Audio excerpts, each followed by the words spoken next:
Now we've got U.S. Senator Amy Klobuchar. Thank you so much for taking the time. Thanks. Great to be on again, Brian.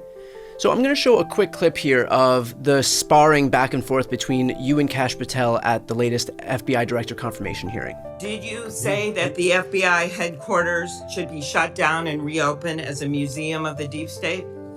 Mr. Chairman, are we allowed to go an extra time? Let's see, you get a second round. Before I call on Senator Lee. Could he just answer the question if he said that the FBI headquarters, where they investigate cybercrime and terrorism, should be shut down and opened as a deep state? Hey, Mr. Chair. As a museum. Did he say that the headquarters should be shut down? Mr. Chair. I deserve an answer to that question. He is asking to be head of the FBI, and he said that their headquarters should be shut down. Mr. Chair, parliamentary inquiry. You got anything you want to say, Mr. Patel, before I go on to Senator Lee? Simply this.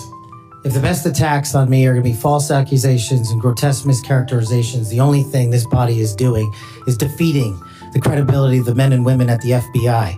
I stood with them here in this country. In every theater of war we have, I was on the ground in service of this nation. And any accusations leveled against me that I would somehow put political bias before the Constitution are grotesquely unfair. And I will have you reminded that I have been endorsed by over 300,000 law enforcement officers to become the next director of the FBI. Let's ask them. Mr. Chairman, I am quoting his own words from September of 2024. It is his own words. It is not some conspiracy. It is what Mr. Patel actually said himself. Facts matter. Obviously, you can see that he is wholly unwilling to even engage and answer the most basic of questions. And yet, at the same time, there was effectively no pushback by any of your Republican colleagues, basically showing that he's going to have little in the way of an obstacle to being confirmed.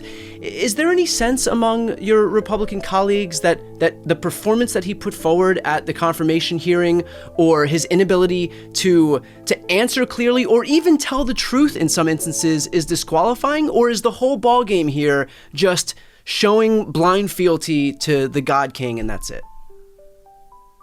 I said on that inauguration day, when I had my moment, because I chaired that committee for a year, I said there are three branches of government that are equal, and that the power in that room, the huge power in that rotunda, came from the people outside of the rotunda. And I meant it. And what has really, really surprised me is how on so many of these nominees, our Republican colleagues are just going along with the administration instead of stepping back and saying, do we really want a guy like Kash Patel, who has basically, when you look at the questions that I asked, that Adam Schiff asked, others, he would dodge the question. He would not tell the truth. He would say he didn't remember. He would say he needed it in context.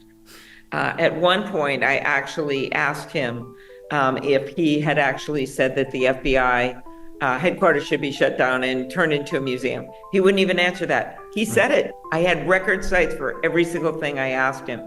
At another point, I asked him, didn't you say that the officers, with over 100 of them injured that appeared before the January 6th committee, were not telling the truth, that they were lying? Didn't you say that? He said, I need context. I came back at him with context. And so many of my colleagues had the same experience time and time again. So no, I believe in the FBI. I believe in FBI, which stands for, of course, fidelity, bravery, integrity, right? That is their motto. And there are 38,000 hardworking people that work at the FBI that take on the most complex cases of our time. They deserve a leader who is worthy of them, and it is not Kash Patel. Senator, what does the FBI look like in the instance where Kash Patel is confirmed and he goes full bore into doing Trump's bidding? What is the natural conclusion of that? What does the FBI in practice look like in the event that Kash Patel does turn the FBI into a weapon, into a cudgel that Trump will use to wield against Democrats and his political opponents? Well, if you remember the days of Hoover, the FBI director has a lot of power. And that power is often wielded in ways that you don't know, because it's behind closed doors. They have to decide whether to take on investigations, shut down investigations, and the like. you would hope, and there are a number of hardworking career people that will be there no matter what. However, as one of my colleagues, Alex Padilla, asked today, there are reports that they would bring in a number of people that would be political appointments around Kash Patel, which would mean you would break that tradition. Yes, the director is appointed for what should be 10 years, but of course, Christopher Wray just got fired by Donald Trump because while he himself resigned, Donald Trump had made very clear that he didn't want him to stay in that job. Right. And he, of course, had fired directors in the past.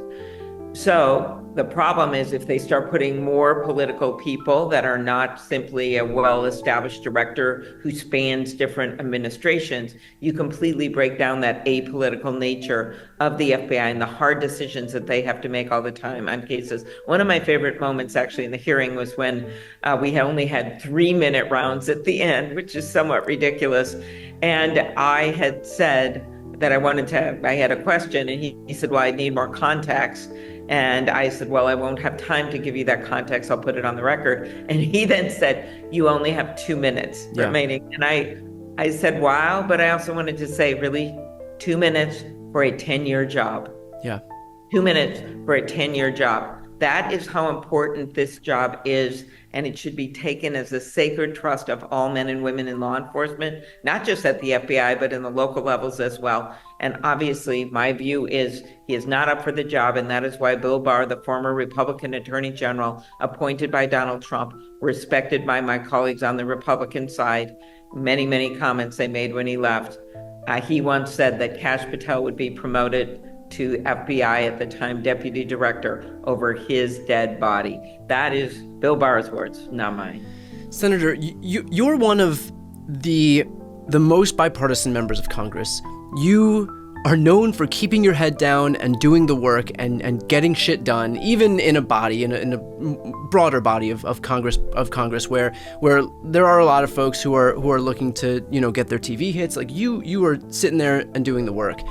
How do you view the prospect of working with your Republican colleagues in this Congress, where it seems like there's so little deference paid to anything other than just fealty to Trump, that all rules are out the window, of course all norms and institutions are out the window, and really everything is just being done no focus on any of the things they campaigned about, bringing prices down, all that stuff, lowering the cost of rent, of housing, and really it's just full bore into Trumpism, into pardoning January 6th insurrectionists, confirming an FBI director who has an enemies list, including on which you have Democratic colleagues in the House and the Senate, and also former executive branch officials like Joe Biden and Kamala Harris. Like, how do you view the prospect of compartmentalizing and working with these people in an environment like this?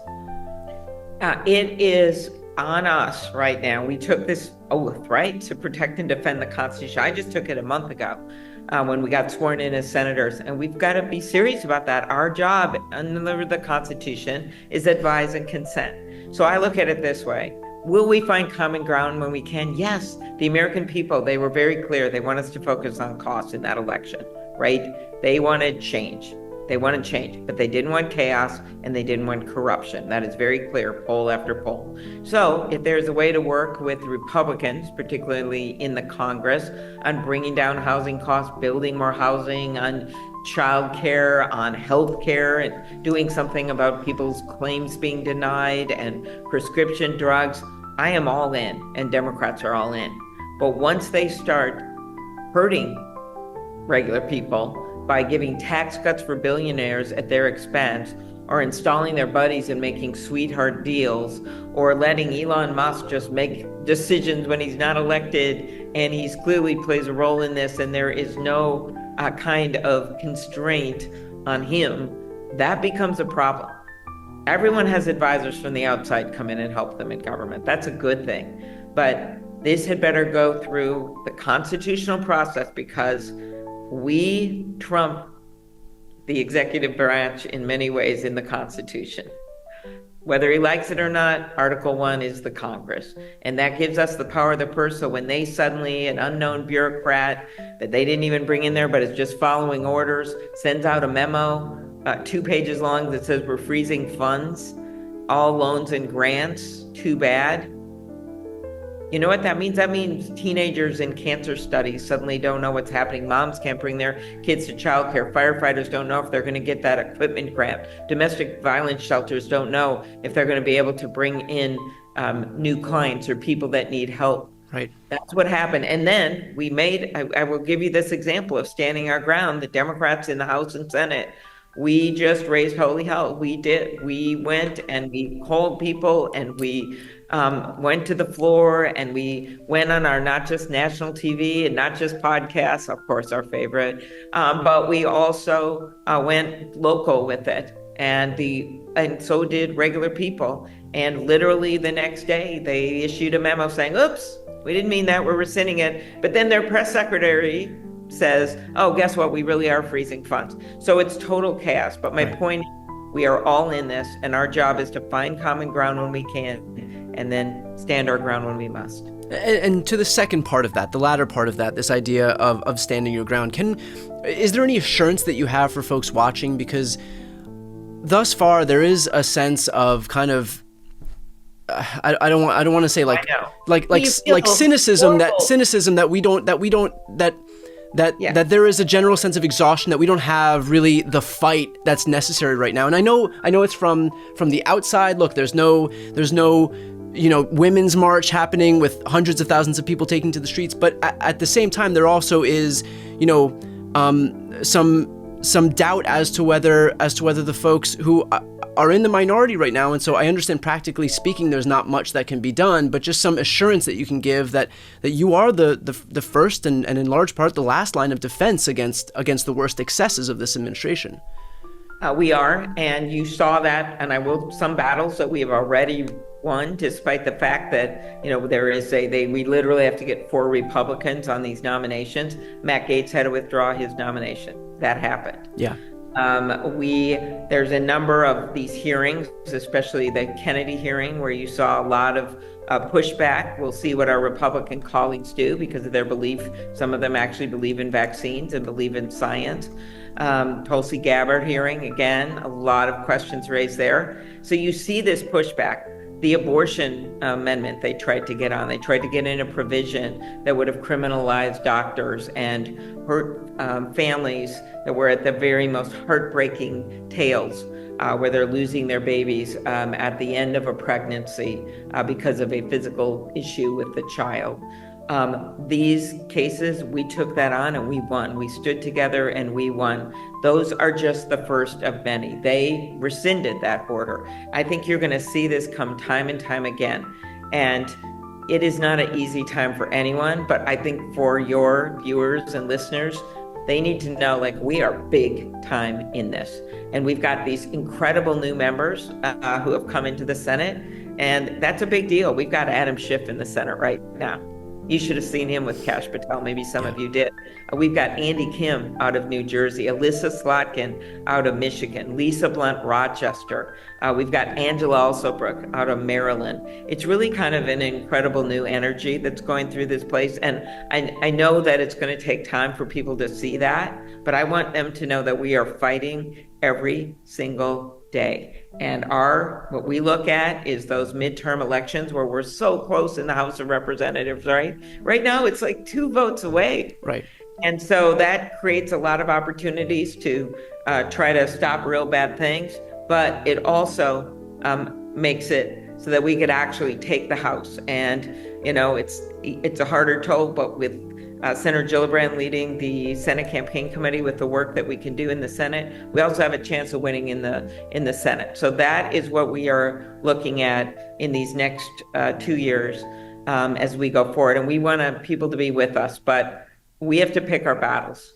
And one of them is clearly when they're throwing people under the bus to give tax cuts for billionaires. One of them is clearly when they are engaging in corruption and firing inspector generals in the middle of the night that watch over taxpayer money. Yeah, So perfect. part of the reason that people at home are starting to get interested in this and learning about it and watching it is because we're not being silent, right? We're not being silent. We're finding every way we can get out there to make our case. And finally, let's finish off with this, kind of on the purposeful dysfunction that we're seeing. Obviously, there was that tragic accident in Washington, D.C., where the military helicopter collided with a regional jet. Donald Trump used that opportunity, without even knowing all of the facts, to immediately begin blaming the Democrats, Pete Buttigieg, the 2020 election, and DEI. So can I have your reaction to him using a tragedy like this plane crash to immediately start, attacking his political enemies? It was so tragic because we lost actually a woman from Minnesota from a small town. And you think about those skaters that are never going to be in their world championships that they dreamed of. You think of the service members who lost their lives. These people perished. And of course, we have to get to the bottom of what happened. And we don't know all the facts yet. I serve on the Commerce Committee that has oversight over aviation. I can tell you right now, Ted Cruz does chair it, but there will be a thorough investigation, both as should happen with the agencies that have already stood in. There's someone who spanned the Democrat-Republican administration who's there, who investigates these things, and I hope to God she stays there because we have to get this investigated. Then we get the facts, then we figure out what changes have to be made. But for him to be using this literally a few hours after we have learned that there are no survivors and that people have died, I don't think you've ever seen anyone in leadership in America act like that. Yeah. And of course, we'll see no pushback from the Republican Party more broadly. But I appreciate your thoughts on this and the assurances, especially that you guys are willing and prepared to fight here. So, Senator Klobuchar, thank you again for taking the time today. Thank you. It's great to be on. Thanks.